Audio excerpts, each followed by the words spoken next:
आप सबको जय मसीह की। आज के इस आत्मिक मनन में मैं आप सभी का स्वागत करता हूं।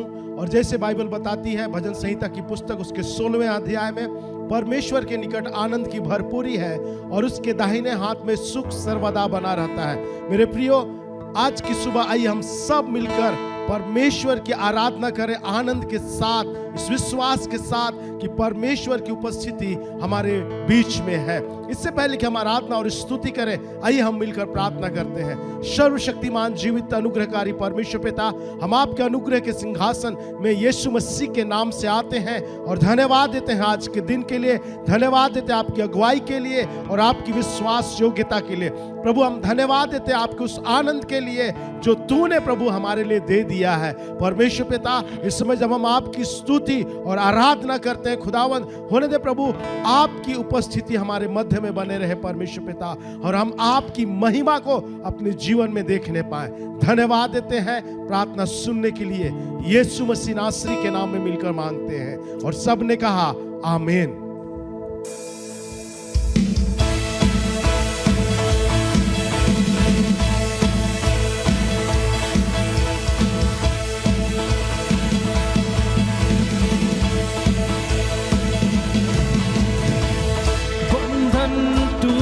लगे कि नाम से ज़ादी का ऐलान करे कि नाम से टूटे दिल को मरहम मिले, सोई आशा वापस जगे, योग्यता से बढ़कर मिले कि नाम से यीशु नाम से यीशु नाम से सब मुमकिन है। नाम से यीशु नाम से यीशु नाम से यीशु नाम से यीशु नाम से यीशु नाम से वो सब मुमकिन है। नाम से यीशु नाम से यीशु नाम से कमजोर को ताकत मिले कि नाम से विश्वास में बढ़ते चले कि नाम से किसी से हम ना डरे, परिपूर्णता में चले। थामा है तूने हमें तेरे प्यार में, यीशु नाम से यीशु नाम से यीशु नाम से वो सब मुमकिन है। नाम से यीशु नाम से यीशु नाम से यीशु नाम से यीशु नाम से यीशु नाम से वो सब मुमकिन है। नाम से यीशु नाम से यीशु नाम से जयवंत हुआ वो मृत्यु को हरा दिया, अपने खून से छुड़ा लिया। वो कब काल है ये जीत की निशानी है, इस जीत में हम जिए सदा। वो कब हुआ मृत्यु को हरा दिया, अपने खून से छुड़ा लिया। वो कब खाली है ये जीत की निशानी है, इस जीत में हम जिए सदा।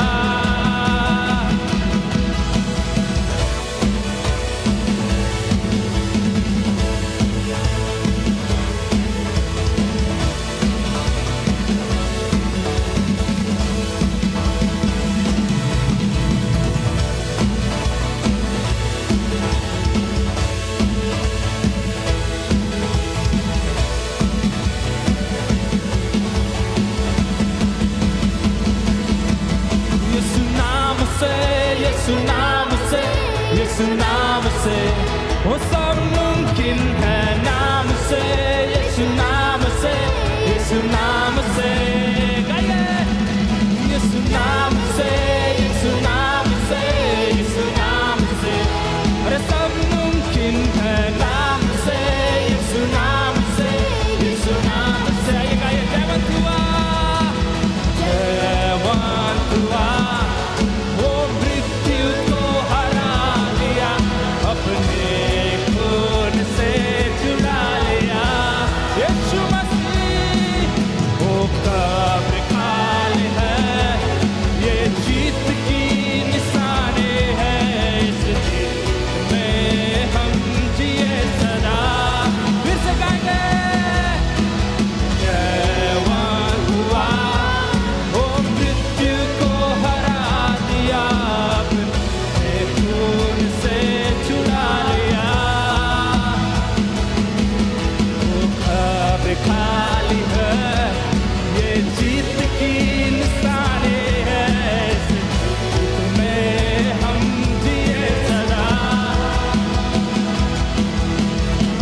सब कुछ मुमकिन है तेरे नाम से यीशु राजा। केवल तुझ पर हम भरोसा रखने से प्रभु हर चीजों को पूरा कर पाते हैं परमेश्वर। तेरे नाम से हर चीजें मुमकिन है परमेश्वर। जो पहाड़ लगता है हम हट नहीं पाएगा हमारे सामने से। बाइबल बताती है तेरे पर भरोसा रखने से प्रभु हर वो पहाड़ हमारे सामने से हट सकता है। केवल तुझ पर भरोसा रखने से हर चीज मुमकिन है परमेश्वर। यस लॉर्ड, तुझ पर है मेरा भरोसा, तू ही सहारा मेरा। तू है अब्राहम का, इसहाक का, याकूब का यहोवा। तू है अब्राहम का, इसहाक का, याकूब का यहोवा। तुझ पर है मेरा भरोसा, सहारा मेरा। तू है अब्राहम का, इसहाक का, याकूब का यहोवा। प्रभु तू है अब्राहम का, इसहाक का, याकूब का यहोवा।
इस समय हम गाएंगे लाल।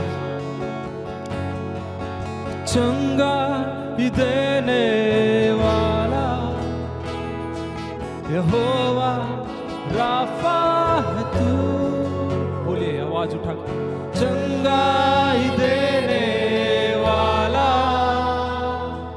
यहोवा राफा है तू। भरपूरी देने वाला यहोवा हीरे है तू। तू है अब्राहम का, इसहाक का, याकूब का यहोवा।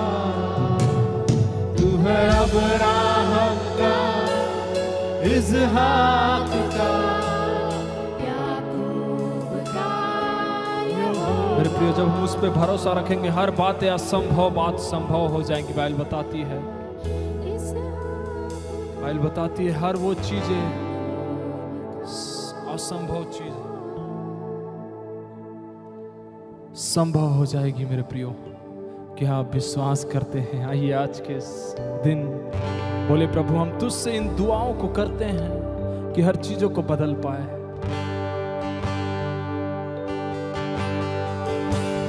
मांगते हैं तुझसे ये दुआ, सुन ले मेरे खुदा। मांगते हैं तुझसे ये दुआ, सुन ले मेरे खुदा। जो था संभव, जो था संभव इस जगह पर, उसको संभव करे दिखाए गाइए। जो था संभव इस जगह पर, उसको संभव करे दिखा। ना तो बल से ना शक्ति से, पर तेरी आत्मा के द्वारा। ना तो बल से ना शक्ति से, पर तेरी आत्मा के द्वारा। गाइए, पहाड़ टल जाएगा, ये शहर इसकी आराधना करेंगे। बदल जाएगा। ये शहर इस शहर के लिए हम प्रार्थना करेंगे, हमारा शहर बदल जाए। प्रभु तेरे से ये शहर तुम लोग आज हमें ऑनलाइन देख रहे हैं, आइए परमेश्वर से प्रार्थना करें। उनके आत्मा के द्वारा आज सब कुछ हो सकता है। हालेलुया। ये शहर बदल जाएगा। ये शहर बदल जाएगा। आइए मिलकर प्रार्थना करें, मिलकर हम लोग इसकी तरफ जा रहे हैं। आइए उसकी आराधना करें, अपने हाथों को उठाकर इस शहर के लिए प्रार्थना करें। हालेलुया। बाइबल कहती ना तो बल से ना तो शक्ति से, उसकी आत्मा के द्वारा सब कुछ हो सकता है। प्रियो, दाऊद का वचन कहता है 86 उसका एक पद में इस प्रकार कहता है, हे यहोवा कान लगाकर मेरी सुन ले, क्योंकि मैं दीन और दरिद्र हूँ। तो मैं कहता है मेरे प्रियो, मेरे प्राण की रक्षा कर, क्योंकि मैं भक्त हूँ। तू मेरा परमेश्वर है, इसलिए मैंने अपने दास का भरोसा, जिसका भरोसा मुझ पर है, उद्धार कर। हालेलुया। इस समय मेरे प्रियो, जितने लोग आज हमें ऑनलाइन देख रहे हैं, हो सकता है कि आज आप बीमारी में हैं, आप आज किसी चीज में पड़े हुए हैं। प्रियो वचन कहता है कि वो आपका उद्धारक है, वो आपकी प्रार्थना को सुनता है। दाऊद कह रहा है मेरे प्रियो कि हे यहोवा तुम्हारी प्रार्थना को सुन। हालेलुया। इस प्रकार हम ये गीत गा रहे हैं मेरे प्रियो। आइए हम प्रभु की आराधना करें और कहें, प्रभु मेरी प्रार्थना को सुन। प्रभु आज मैं इस जो देख रहा हूँ प्रभु, ये वचन प्रभु जो आराधना में देख रहा हूँ प्रभु, मेरे जीवन में काम करने पाए पिता। ऐसे हम प्रार्थना करें कि दाऊद कहता है कि हे यहोवा कान लगा कर मेरी प्रार्थना को सुन। आज मेरे प्रियो अपने परमेश्वर को बोले, प्रभु मैं आज यहाँ पर हूँ पिता, आज मैं इस स्थान में हूँ प्रभु, मेरी प्रार्थना को सुनकर आज उत्तर को दे पिता। आइए हम प्रार्थना करें, आइए हम प्रार्थना करें मेरे प्रियो। Thank you Jesus. अपने हाथों को उठाकर घुटनों में आकर परमेश्वर से प्रार्थना करें। प्रभु हमारी प्रार्थना को सुनेगा, प्रभु हमारे शहर को बदल देगा। हालेलुया। प्रभु हमारी परिस्थितियों को बदल देगा मेरे प्रियो। कहता है आइए उसकी आराधना करें, अपने हाथों को उठाकर परमेश्वर को धन्यवाद करें। हालेलुया।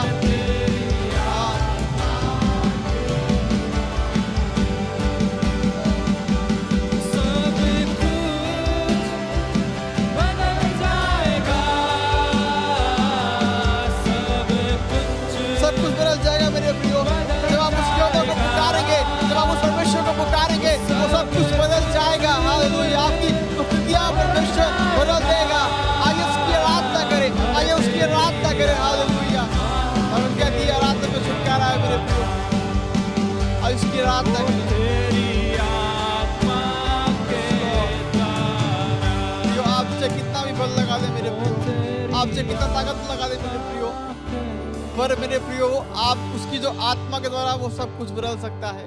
आपकी परिस्थितियां जितने लोग में देख रहे हैं, आपकी बीमारियां, आपके घरों में जो झगड़े हैं, क्लेश हैं, प्रियो जब आप उस परमेश्वर की तरफ अपने कानों को लगाएंगे, अपनी आंखों को लगाएंगे, वो प्रभु कहता है कि वो आपको जय को देगा। आइए उसकी आराधना करें। वचन कहता है मेरे प्रियो कि जिसका भरोसा तुझ पर है वो कभी लज्जित नहीं होगा। आज हमारा भरोसा मेरे प्रियो उस परमेश्वर पर होना है, वो हमारी प्रार्थना को सुनेगा। आइए हम प्रभु से प्रार्थना करते हैं और कहते हैं प्रभु मेरी प्रार्थना को सुनकर उत्तर को दे पिता। पिता जैसे मैं आपकी आराधना कर रहा हूँ आज की सुबह पिता, मेरी प्रार्थना है मेरा घराना, मेरा शहर बदल जाए पिता, मेरा जो जीवन का परिस्थितियां है पिता वो बदल जाए पिता। इस लॉर्ड मेरे प्रिय अपने हाथों को उठाकर अपने घुटनों में आकर उस परमेश्वर की आराधना करें। बाइबल कहती है, दाऊद कहता है कि वो यहोवा मेरी प्रार्थना को सुनता है। आज की सुबह मेरे प्रियो वो परमेश्वर हमारी प्रार्थना को सुनेगा। पिता हम आपसे प्रार्थना करते हैं खुदाबंद, हमारी प्रार्थना है जिस प्रकार प्रभु आज हमने तेरी आराधना को किया पिता, हम प्रार्थना करते हैं यीशु मसीह आज की सुबह पिता आप हमारे मध्य में रहे पिता। पिता बाइबल जिस प्रकार कहती पिता जहाँ 2 या 3 तेरे नाम से जमा होते हैं उस स्थान में आप होते हैं पिता। और पिता आज हम विश्वास करते हैं पिता आज की सुबह पिता हम हमारे मध्य में है पिता। हमारी प्रार्थना जिन लोग में ऑनलाइन देख रहे हैं पिता, हमारी प्रार्थना उन्हें आप आशीष को दे पिता, उनका जीवन पिता, उनका परिस्थितियां, उनका प्रभु लाइफ का हर एक पिता ऐसी बातें बदल जाने पाए पिता। जिस चीज के लिए वो प्रार्थना में कर रहे हैं पिता, मेरी प्रार्थना उनकी हर एक प्रार्थना को सुनकर उत्तर को दे पिता। पिता आपको धन्यवाद करते हैं, तूने हमारी आराधना को पिता परमेश्वर ग्रहण किया। इस प्रार्थना को यीशु के नाम में मिलकर मांगते हैं, आमीन। आइए आगे हम पास्टर इवन के द्वारा सूचनाओं को सुनते हैं। ये समय है कि इस सप्ताह के लिए सूचनाओं को सुने और इस सप्ताह के लिए सूचनाएं इस प्रकार से हैं। फरीदाबाद के अलग अलग स्थानों में हिंदी आराधना सभाएं होती हैं, जैसे धीरज नगर की आराधना सभा सुबह 9 बजे धीरज नगर क्षेत्र में होती है। सूरजकुंड की आराधना सभा सुबह 10 बजे सूरजकुंड क्षेत्र में होती है। रामनगर की आराधना सभा सुबह 8 बजे और 9:30 बजे रामनगर क्षेत्र में होती है। भरत कॉलोनी की आराधना सभा सुबह 9 बजे भरत कॉलोनी क्षेत्र में होती है। 21D की आराधना सभा सुबह 9 बजे 21D क्षेत्र में होती है। दयाल नगर की आराधना सभा सुबह 8 बजे सूरजकुंड क्षेत्र में होती है। निमका की आराधना सभा सुबह 9 बजे निमका क्षेत्र में होती है। गधाखोर की आराधना सभा शाम 5:30 बजे गधाखोर क्षेत्र में होती है। अंग्रेजी की आराधना सभा सुबह 10 बजे 21C क्षेत्र में होती है। यदि आप इन क्षेत्रों के आसपास रहते हैं तो कृपया करके आप हमारे साथ किसी भी एक आराधना सभा में जरूर से शामिल हों। हर शुक्रवार को शाम 6:30 बजे मुख्य कलीसिया भवन 21C में परमेश्वर से मुलाकात की एक शाम की सभा होती है। यह सभा ऑनलाइन के माध्यम से होती है, जैसे जूम, फेसबुक और यूट्यूब के द्वारा। और साथ ही मैं आपको उत्साहित करूंगा आप व्यक्तिगत रूप से भी आकर इस सभा में सम्मिलित हो सकते हैं। हर रविवार को सुबह 11 बजे यूट्यूब के माध्यम से आत्मिक विचार प्रस्तुत किया जाता है। मैं आपको उत्साहित करूंगा, आप इस आत्मिक विचार के सहभागी बने और आप अपने व्यक्तिगत जीवन और पारिवारिक जीवन में आत्मिक उन्नति में आगे बढ़ते जाएं। प्रतिदिन पासवानों का दल और प्रार्थना का दल मिलकर आप सबके लिए प्रार्थना करते हैं। इस समय मैं आपको उत्साहित करना चाहूंगा, यदि आपके पास किसी भी प्रकार का प्रार्थना निवेदन है, इसी समय आप उसे लिखें और अपने पासवान को दें, या आप अपने प्रार्थना निवेदन को हमें व्हाट्सएप के माध्यम से भी हमसे शेयर कर सकते हैं। आने वाले जून महीने के 22 तारीख को मुख्य कलीसिया भवन 21C में एक यूथ सेमिनार का आयोजन किया गया है। मैं आपको उत्साहित करना चाहता हूं कि आप अपने क्षेत्रीय पासवान से संपर्क करें और इस यूथ सेमिनार के विषय में अधिक जानकारी प्राप्त करें। आने वाले जून महीने में 23 और 24 तारीख को VBS का कार्यक्रम आयोजित किया गया है, जिसका पंजीयन शुल्क मात्र 20 रुपया रखा गया है। यदि अब तक आपने अपने बच्चों का पंजीयन नहीं कराया है, मैं आपको उत्साहित करूंगा, जल्द से जल्द आप अपने पासवान के द्वारा पंजीयन कराएं और अधिक जानकारी के लिए अपने पासवान से संपर्क करें। धन्यवाद आराधना दल। और मैं पास्टर इवन का धन्यवाद देना चाहता हूं जो हमारे बीच में आज सूचनाओं को लेकर आए। आइए फिर से हम पास्टर इवन का स्वागत करते हैं जो हमारे बीच में भेंट और दशवांश को बताने के लिए आते हैं। और अब यह समय होगा कि हम अपने राजाओं के राजा के लिए अपने भेंट और दशवांश को लेकर आएं। और इससे पहले कि हम अपने राजा के लिए अपने भेंट और दशवांश को दें, मैं आपके सामने परमेश्वर के वचन से पढ़ना चाहूंगा। मत्ती रचित सुसमाचार उसका 2 अध्याय और उसका 11वां वचन। और यहाँ पर इस प्रकार से लिखा है, और उस घर में पहुंचकर उस बालक को उसकी माता मरियम के साथ देखा और मुंह के बल गिरकर उसे प्रणाम किया और अपना अपना थैला खोलकर उसे सोना और लोबान और गंधरस की भेंट चढ़ाई। मेरे प्रियो, परमेश्वर का वचन हमें बताता है जिस प्रभु की हम उपासना करते हैं वो राजाओं का राजा है। और जब हम राजा के पास जाते हैं तब हम अपने दान को लेकर नहीं जाते, परंतु हम उपहार को लेकर जाते, भेंट को लेकर जाते हैं। आज हम राजाओं को राजा को देने जा रहे हैं और मैं इस समय उत्साहित करूंगा कि हम अपने भेंट को राजाओं के राजा को दें, अपने 10वां अंश को राजाओं को के राजा को दें, क्योंकि राजा हमसे दान नहीं मांगता, परंतु हम राजा को भेंट को देते हैं। दूसरे शब्दों में मैं कहना चाहूंगा, हम राजा को दान नहीं देते, परंतु हम राजा को भेंट को देते हैं। मेरे प्रियो, राजा को जब हम भेंट देते हैं, राजा प्रसन्न होता है और वो हमारे लिए वापस उसे देता है, हमारे लिए आशीषों को देता है। जैसे बाइबल बताती है कि हम परमेश्वर को अर्थात राजाओं के राजा को आनंद के साथ दें, कुड़कुड़ा कर ना दें, क्योंकि भेंट आनंद के साथ दिया जाता है और दान कुड़कुड़ा कर दिया जाता है। मेरे प्रियो, आइए हम अपने हृदय को तैयार करें और जो हम उपहार लेकर आए हैं आज राजाओं के राजा के लिए, जो भेंट लेकर आए हैं आज हम राजाओं के राजा के लिए, उस भेंट को आनंद के साथ लेकर आए, जिससे हम अपने जीवन में प्रभु की आशीषों को देखने पाए।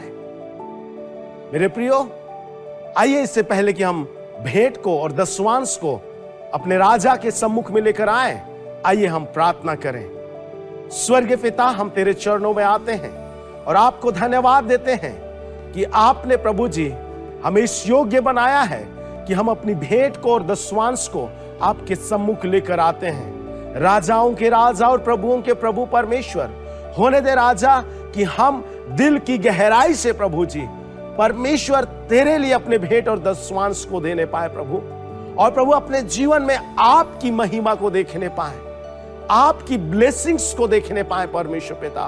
क्योंकि वचन बताती है कि जो तुझे हर्ष के साथ देता है, आनंद के साथ देता है परमेश्वर पिता, प्रभु तू उसे एक्सेप्ट करता है और अपनी आशीषों को देता है।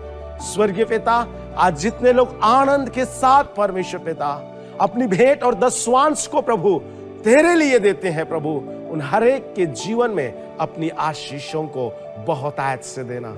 धन्यवाद देते हैं प्रार्थना सुनने के लिए, यीशु मसीह के नाम में मांगते हैं, आमीन। आप अपने भेंट और दशवांश को ऑनलाइन के माध्यम से दे सकते हैं, जैसे कि फोन पे, गूगल पे, अमेजोन पे, पेटीएम, पेज़ैप, क्यूआर कोड को स्कैन करके, और आप बैंक ट्रांसफर के माध्यम से भी अपने भेंट और दशवांश को दे सकते हैं।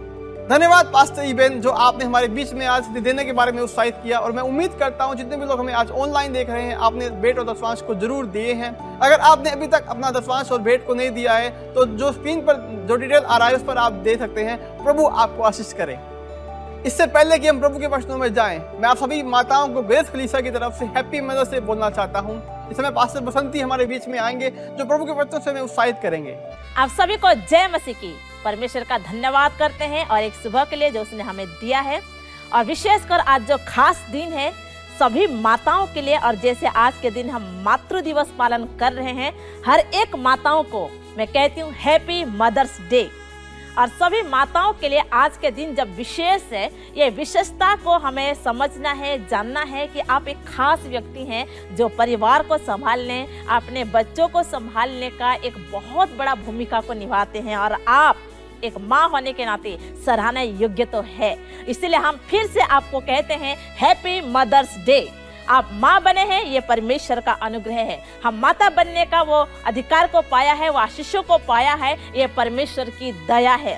लेकिन आज जब दुनिया भर में देखते हैं, कई लोग उन माताओं के कामों को सराह नहीं पाते हैं, समझ नहीं पाते हैं कि माँ का भूमिका एक बच्चे के लिए या एक परिवार के लिए क्या रोल अदा करता है। लेकिन सच में आप तो बहुत धन्य हैं, आप तो बहुत आशीषित हैं, जो कड़ी मेहनत, बहुत मतलब जल्दी उठना सुबह और देर तक सोना, ये सब चीज़ों में जो आपका प्यार, आपका मेहनत, आपका लगन जो आप अपने परिवार और बच्चों के परवरिश के लिए आप देते हैं, इसका बड़ा प्रतिफल परमेश्वर के पास है। कोई सराहे और ना सराहे, लेकिन आपको हम आज कहते हैं कि परमेश्वर आपको बहुत बहुत आशीष दे। आज के दिन जो है हम भले ही आज हम मातृ दिवस मना रहे हैं, भले ही आज मदर्स डे है, लेकिन कई बार हम भूल जाते हैं। और मैं सभी जो मसीही बहन हैं, मसीही माता हैं, उन सबों को मैं उत्साहित करना चाहूँगी। परमेश्वर के वचन के अनुसार एक आदर्श माँ, एक ऐसी माता जो परमेश्वर के वचन के अनुसार अपने परिवार और अपने बच्चों को चलाए, उसके विषय में हम सीखेंगे। वचन से हम मनन करेंगे। परमेश्वर का वचन एक ऐसी माँ के विषय में क्या कहता है कि एक मसीह परिवार के एक माता होने के नाते, विश्वासी एक माता होने के नाते उसका जीवन शैली कैसा होना चाहिए, उसका जीवन किस प्रकार का एक प्रभाव अपने बच्चों के जीवन में डाल सकता है। माता सब हैं, हम सब माताएं हैं, और बहुत से हम अपने पड़ोसियों में देखते हैं, अपने समाज में देखते हैं, लेकिन बहुत से माताओं का हम लापरवाही जीवन को भी देखते हैं। ना तो वो बच्चों को केयर करते हैं, ना ही वो परिवार के प्रति उनका कुछ योगदान को हम देखते हैं। केवल जैसे उनका दिनचर्या कार्य चल रहा है वैसा ही है। मैं उन लोगों को दोषी नहीं ठहराना चाहती हूँ, पर हाँ, बहुत तरीके के लोग हम अपने समाज में, इस संसार में हम देखते हैं। पर जितने भी लोग आज इस संदेश को सुन रहे हैं, वो सभी माताओं को मैं उत्साहित करूंगी कि आज का ये संदेश सुन करके हम अपने जीवन को बदलिए, हम अपने विचारों को बदलिए। क्योंकि परमेश्वर के जन होने के नाते जरूरी है कि एक महिला को परमेश्वर के भय में रह करके, परमेश्वर के वचन में भरपूर हो करके, परमेश्वर के आदर में जीवन को जी करके जो है अपने परिवार का संचालन करे। और आज जो वचन को या जिस विषय पे हम सीखने जा रहे हैं, जिसके जीवन से हम सीखने जा रहे हैं, यो है योकेबेद। योकेबेद जो थी वो मूसा की माता थी। योकेबेद जो है वो मूसा की माँ है। और योकेबेद के जीवन से हम सीखेंगे कि एक माँ का भूमिका, एक माँ होने का मतलब क्या है, एक माँ का एक जो रोल उसने अदा किया है वो किस रूप से मूसा के जीवन में उसने अदा किया है। केवल पालन पोषण नहीं किया, और केवल उसके आंखों के आंसू को उसने नहीं मिटाया, केवल उसको गले नहीं लगाया, परंतु जो शिक्षा, जो परवरिश उसके जीवन को परमेश्वर के भय में जीने के लिए मदद कर सकता है, वैसा परवरिश योकेबेद ने मूसा का किया। ऐसा ही जो अगुवाई योकेबेद ने मूसा के जीवन में दिया। और जब निर्गमन उसका दूसरा अध्याय पढ़ते हैं, वहाँ पर हम इस घटना को देखते हैं कि एक ऐसा समय था राजा फिरौन जो है इजरायली लोगों से या परमेश्वर के जनों से परेशान हो चुका था। इब्री लोग बढ़ रहे थे, प्रतिदिन वो डेवलप कर रहे थे। वो चाह करके भी फिरौन कितना भी प्रयास कर रहा था कि उनको नीचे रखे, लेकिन वो हो नहीं पा रहा था। अंत में वो हार मान गया और उसने एक योजना बनाई और उसने कहा कि जितने भी इब्रियों में, जितने भी परमेश्वर के जनों में बेटा जन्म ले, वो बेटा को जा करके नील नदी में बहा देना। यानी वो पूरा योजना बना लिया कि जितना भी लड़का हो वो लड़कों को जीवित नहीं रखना, उनको जा करके नील नदी में बहा देना। और उन दिनों में उसका सेना, ये जाहिर सी बात है कि जब राजा ने आज्ञा दिया है तो उस शहर में या उस राज्य में, उस देश में ऐसा ही चल रहा है। और उसी दौरान योकेबेद गर्भवती हुई। ऐसे माहौल में जहां पे लड़का उत्पन्न हुआ तो उस लड़का को तुरंत ले जा करके नील नदी में बहाना ही है, उसको जीवित नहीं रखना। लेकिन ऐसे समय में जब योकेबेद गर्भवती हुई और फिर मूसा को जन्म दी, एक माँ होने के नाते कौन ऐसे कर सकता है कि अपने बच्चों को अपने ही हाथों से जो है उसको मृत्यु के गड्ढे में ढाल दे। लेकिन ऐसा नहीं कि खाली योकेबेद ही गर्भवती थी, ऐसा नहीं कि योकेबेद को ही परमेश्वर ने एक पुत्र संतान दिया था। बहुत से लोग, बहुत से प्रभु के जन भी उस समय जो है जरूर किसी को पुत्र हुआ होगा और सब लोग जा करके नील नदी में बहा दिए। परंतु जब योकेबेद के जीवन को देखते हैं, उसने ऐसा नहीं किया, उसने ऐसा नहीं किया। तो आइए कुछ बातों को हम योकेबेद के जीवन से सीखते हैं। जैसे आज हम मातृ दिवस मना रहे हैं, आज हम मदर्स डे मना रहे हैं, तो ना ही केवल एक उत्सव को मनाए, ना ही केवल हमें कोई विश करे या हम उसी में खुश रह जाए, पर मैं सभी बहनों को उत्साहित करूंगी कि परमेश्वर के वचन के अनुसार हम अपने आप को ढाले, ताकि योकेबेद के समान हम अपने संतान का शुभ चिंतक बन के एक माँ का रोल अदा कर सके। पहला जब हम पढ़ते हैं कि जब वो गर्भवती हुई और मूसा को जन्म दिया, योकेबेद ने देखा कि बालक बहुत सुंदर है। योकेबेद ने देखा कि बालक बहुत सुंदर है। ऐसे कोई माँ नहीं है जिसके बच्चे उसने जन्म दिया और उसको देखे और वो बोले कि मेरा बेटा सुंदर नहीं है या मेरी बेटी तो अच्छी नहीं है। हर माँ के लिए, हर पिता के लिए अपना बच्चा बहुत प्यारा ही होता है। लेकिन योकेबेद के विषय में उस परमेश्वर के वचन में हम गवाही को देखते हैं कि योकेबेद ने देखा कि बालक यानी जो उसका बेटा उत्पन्न हुआ है वो बहुत ही सुंदर है। प्रेरितों के काम उसका 7 का 20 में लिखा गया कि उस समय मूसा उत्पन्न हुआ जो बहुत ही सुंदर था और वो 3 महीने तक अपने पिता के घर में पाला गया। योकेबेद ने देखा कि बालक सुंदर है। उस शहर में रहने वाले और भी माताओं ने देखा कि मेरा बेटा सुंदर है, तभी जाकर के उस नील नदी में बहा दिया उसको। लेकिन योकेबेद ने देखा कि मेरा जो बेटा उत्पन्न हुआ है, मैंने जो उस बेटा को जन्म दिया है वो बहुत ही सुंदर है। और प्रेरितों के काम में परमेश्वर गवाही देता है। परमेश्वर के ये लिखा हुआ वचन है कि परमेश्वर के दृष्टि में भी वो सुंदर था। आज हम अपने संतान को, आज हम अपने बच्चों को एक माँ होने के नाते, पिता होने के नाते किस नजरिया से देखते हैं? क्या जैसा परमेश्वर देखता है वैसा हम देखते हैं? जैसा परमेश्वर उस बच्चों को देख करके सोचता है वह क्या हम वैसा ही सोचते हैं? बहुत से माताएं, बहुत से पिताएं जो हैं अपने बच्चों को अलग अलग नामों से पुकारते हैं, गलत गलत शब्दों से उनको नाम दे करके उनको पुकारते हैं। कई लोग तो उनको जानवरों के नाम से पुकारते हैं, कोई गधा बोलता है तो कोई और कुछ, बहुत सी चीज़ें आप जानते हैं। आप जब सुन रहे हैं तो आपको कुछ कुछ चीज़ें याद भी आ रही होंगी। बहुत से माता पिता जो है इस रूप से अपने संतान को पुकारते हैं। लेकिन याद रखें, योकेबेद वो महिला थी जैसा परमेश्वर उसको देखा कि बहुत सुंदर है, वैसा ही योकेबेद ने भी देखा कि मेरा जो संतान है वो बहुत सुंदर है। माताएं, आज से हम वो स्वभाव को छोड़ दें। आज से हम उन आदतों को छोड़ दे। अगर आप वो बहन हैं, अगर आप वो माँ हैं जो अपने बच्चों को उनके अलग अलग नामों से पुकारते हैं, एक ऐसा नाम जो उनको शर्मिंदा कर सकता है, एक ऐसा नाम जो उनको मानसिकता में अलग प्रकार का एक विचार दे सकता है, उनको हीनपन आ सकता है, अगर हम उसी नामों से पुकारें कि आज से ही हम छोड़ दे, और परमेश्वर जिस दृष्टि में देखता है, परमेश्वर जिस नजरों से आपके संतान को देखता है, आप भी उसी नजरों से देखना सीखें। क्योंकि वो संतान हमारा नहीं है, हम जिसके कारण माँ बनने का अधिकार पाए हैं वो हमारा नहीं है, परमेश्वर ने हमें जिम्मेदारी दी है। आज हम अपने बच्चों को किस दृष्टि में देखते हैं?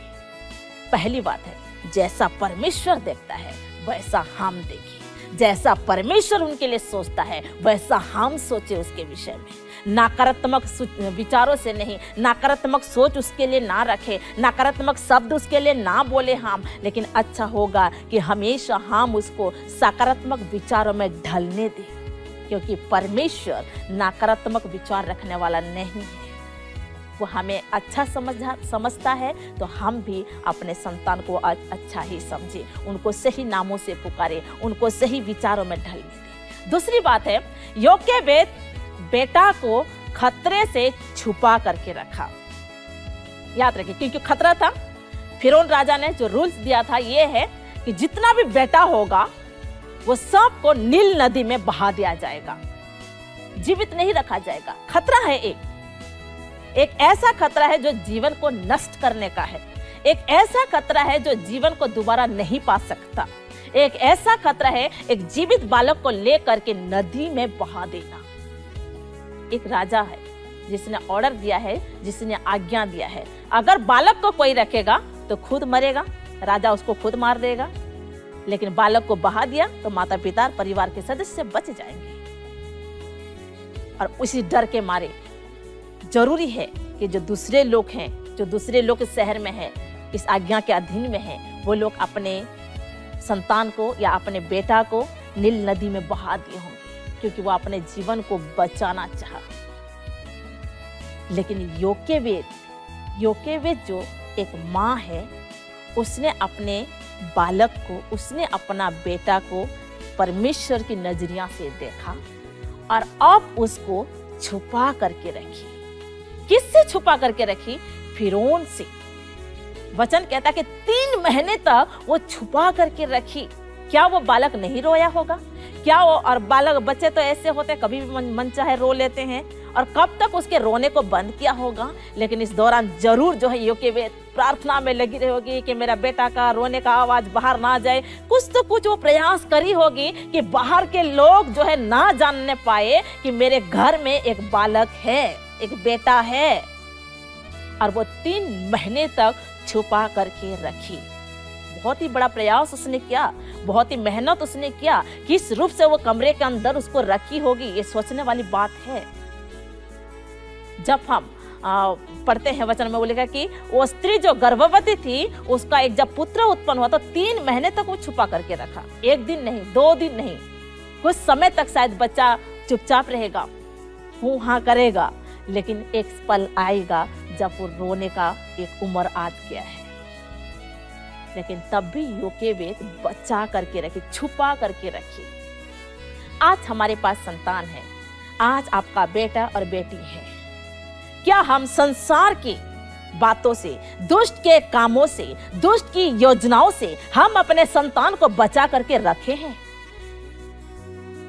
क्योंकि आज जब हम देख रहे हैं दुनिया में हमारे बच्चे गलत रास्तों पर जा रहे हैं, माताएं रो रहे हैं, पिताएं हताश हो रहे हैं, अपने जुबान से कह रहे हैं कि ऐसा बेटा मुझे क्यों दिया, ऐसा बेटी मुझे क्यों मिला। हम प्रतिदिन कोस रहे हैं, लेकिन कहीं ना कहीं शायद हम हाथ छोड़ दे या कहीं ना कहीं हम अपने आप को रोक लिए। जहाँ पे सिखाना चाहिए था, बालक समय में से हमें शिक्षा देना था, उस समय हम चूक गए और आज हम पछता रहे हैं। पर आज मातृ दिवस के अवसर पर हम इस वचन को ले कि योकेबेद के समान मुझे अपने बेटा को, अपने बेटी को दुनियावी हर चीजों से, शैतान की हर एक योजनाओं से मुझे बचा करके रखना है, मुझे सुरक्षा देना है। क्योंकि अगर मैं उसे छोड़ दी तो वो बह जाएगा संसार में।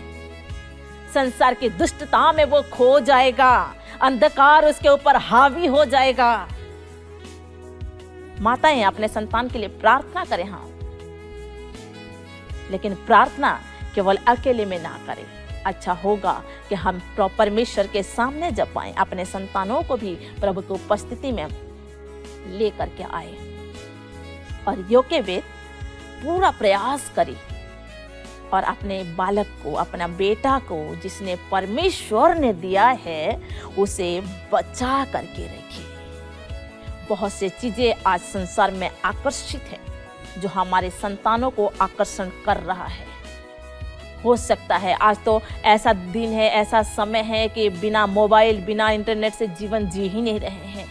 वो सब चीज़ों से बच्चे सीख रहे हैं, वो सब चीज़ें उनके जीवन को बर्बाद कर रहा है। हमें प्रयास करना है कि मेरा बेटी के ऐसे कौन सहेली है, मेरा बेटे कैसे दोस्तों के साथ रहता है, वो मेरे संतान जो है कैसे संगति में पल रहे हैं, वो बाहर जा रहे कैसे लोगों के साथ उनका उठना बैठना हो रहा है, उनका बोलचाल कैसा हो रहा है, वो सब चीज़ों में हम गौर करें और अपने बच्चों को शैतान के चुंगल से बचा ले। हम केवल माँ ही ना बने हम, लेकिन उनका रक्षक भी बने, उनको सुरक्षा भी दिलाए ताकि वो परमेश्वर के भय में अपने जीवन को जी सके। उसके बाद तीसरी बात जो हम योग्य वेद के जीवन से सीखते हैं वो ये है कि योग्य वेद अपने बेटा के भविष्य के लिए योजना बनाई।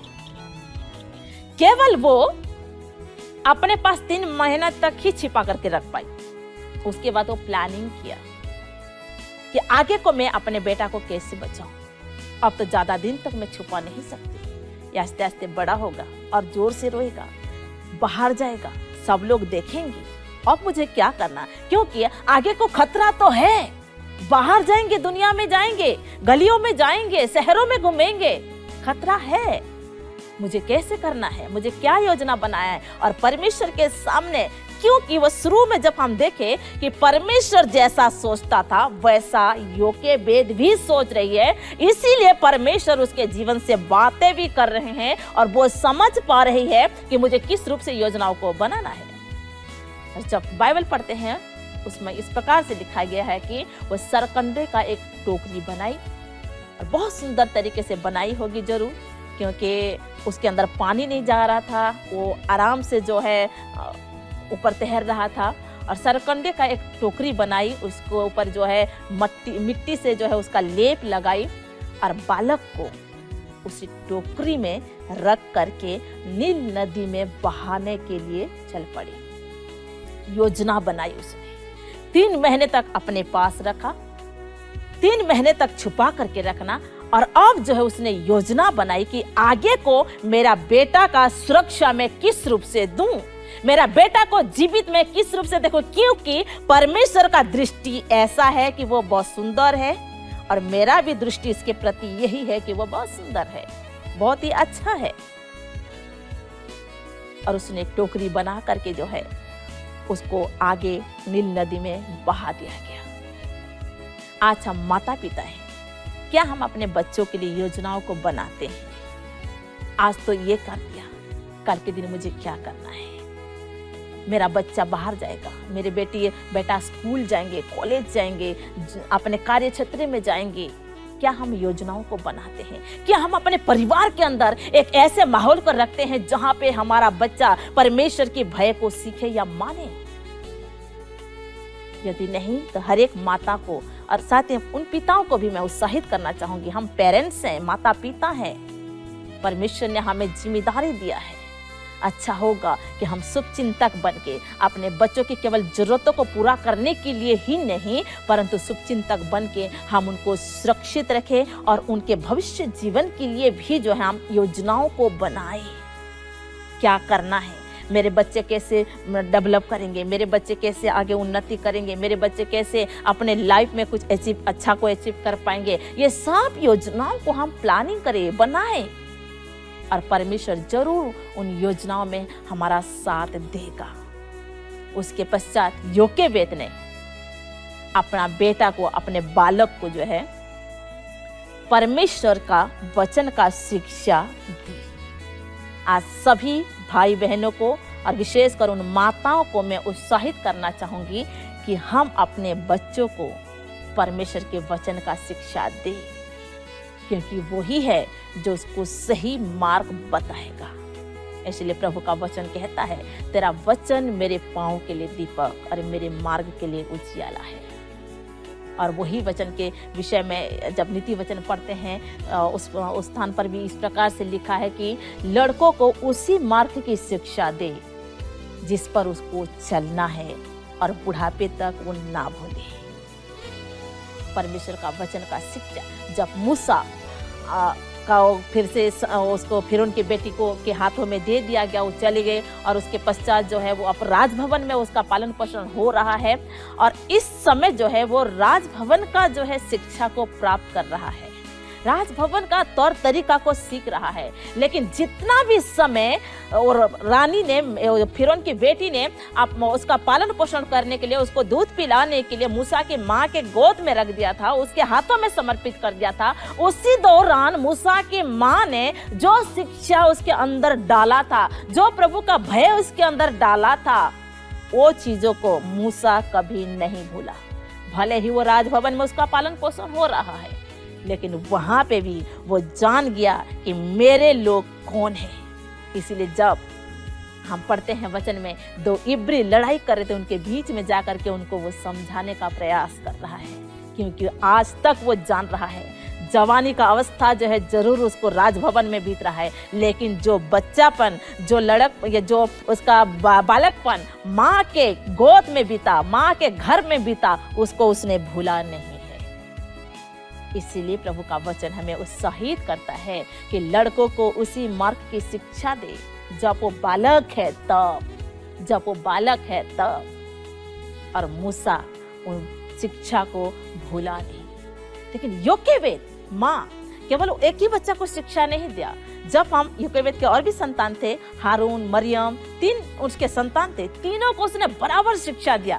कई बार हम एक को सिखाते हैं और एक को हम छोड़ देते हैं। जब हमारे पास 3-4 बच्चे होते हैं तो हम एक को सही रूप से देखभाल कर पाते हैं, दूसरे को हम छोड़ देते हैं उसी के हालात में। लेकिन याद रखें, योकेवेद एक ऐसी माँ है जो तीनों बच्चों की परवरिश बिल्कुल बराबर करे। और जब तीनों बच्चों के जीवन के हम पढ़ते हैं तो वो परमेश्वर के भय में चलने वाले लोग थे, हारून, मरियम और मूसा। बहनें, आज मैं आपको उत्साहित करूंगी कि आइए योकेवेद के जीवन से हम सीखें और उसके स्वभाव को हम अपने अंदर ले लें और कहे कि मैं भी एक ऐसी माँ बनूं जो अपने बच्चों को दुनियावी चीज़ों से बचाने का प्रयास करूं। मैं अपने बच्चों के लिए भविष्य का जो योजनाएं हैं, उसके जीवन को सही रास्ता जो दे सकता है, जो उसका अपने जीवन में कुछ पा सकता है, उसकी योजनाओं को मैं बना सकूं और अपने बच्चों को उसी मार्गों की शिक्षा दूं जिस मार्ग पर उसे चल करके परमेश्वर की महिमा करना होगा। आइए अपनी आंखों को बंद करें और प्रार्थना करें अपने लिए, कहे कि प्रभु अब तक मैं कैसी थी मुझे नहीं पता, तू जानता है, लेकिन जहां मैं चूक गई हूं उसको शायद मैं वापस ना ला सकूं, पर मेरी सहायता कर कि आगे को यह योकेवेद के समान मेरा जीवन होने पाए, जहां पे मैं अपने बच्चों के लिए एक मिसाल बन के खड़ी रहूं। मेरे जीवन से मेरे बच्चे सीखे कि मैं प्रभु के भय मानने वाली एक माँ हूं। मेरे जीवन से मेरे बच्चे सीखे कि परमेश्वर के महिमा के लिए मुझे जीवन को किस रूप से जीना है। प्रभु मैं इस समय प्रार्थना करती हूँ, हर एक बहनों को हम आपके हाथों में देते हैं, हर एक उन लोगों को जो आज तेरे इस वचन को सुन रहे हैं प्रभु, ना ही केवल एक माँ होने के नाते इसे स्वीकार करे, परंतु हो सकता है वो पिता है, हो सकता है वो बच्चे हैं, हो सकता है प्रभु ऐसे लोग हैं जो आज तक आपको नहीं जानते हो, लेकिन जो भी सुन रहे हैं ये वचन इनके जीवन को बदलने वाला हो सके। परमेश्वर प्रभु जी मैं प्रार्थना करती हूँ उन सभी माताओं के लिए, सभी को तू आशीष देना प्रभु।